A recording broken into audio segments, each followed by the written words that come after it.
বরগুনা জেলা মুক্তিযোদ্ধা সংসদের সাবেক কমান্ডার আব্দুর রশিদকে প্রকাশ্যে লজ্জিত করেছে বিএনপি নেতার ছেলে শাওন মোল্লা। রোববার দুপুর 11টার দিকে বরগুনা জেলা প্রশাসক কার্যালয়ের সামনে এই ঘটনা ঘটে। জানা যায়, শাওন মোল্লার বাবা সহ একাধিক বিএনপি নেতাকে মুক্তিযোদ্ধার তালিকা থেকে বাদ দেয়া এবং বেগম খালেদা জিয়া এবং তারেক রহমানকে নিয়ে বাজে মন্তব্য করায় তাকে লজ্জিত করা হয়।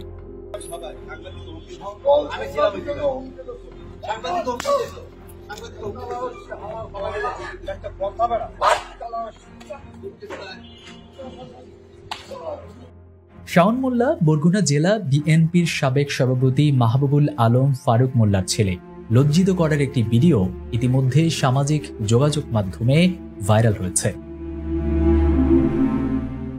ভাইরাল ওই ভিডিওতে দেখা যায়, রোববার দুপুরে জেলা প্রশাসক কার্যালয়ের সামনে আব্দুর রশিদের সঙ্গে বাক বিতণ্ডা হয় শাওন মোল্লার।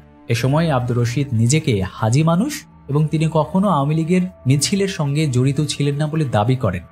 ওই সময় শাওন মোল্লা তাকে উদ্দেশ্য করে বলেন, তুমি তো 2 নাম্বার কালা রশিদ ওরফে চোরা রশিদ ওরফে ডাকাত রশিদ, আবার নিজেকে হাজি দাবি করো।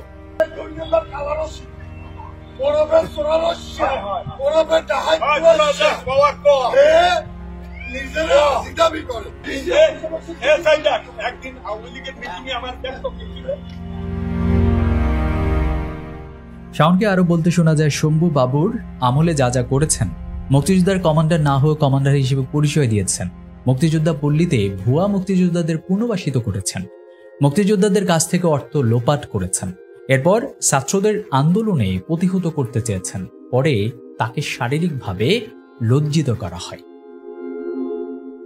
ইতিমধ্যে সেই ভিডিওটি ভাইরাল হবার পরে সামাজিক যোগাযোগ মাধ্যমের মন্তব্যকারীরা সমালোচনায় ফেটে পড়েন।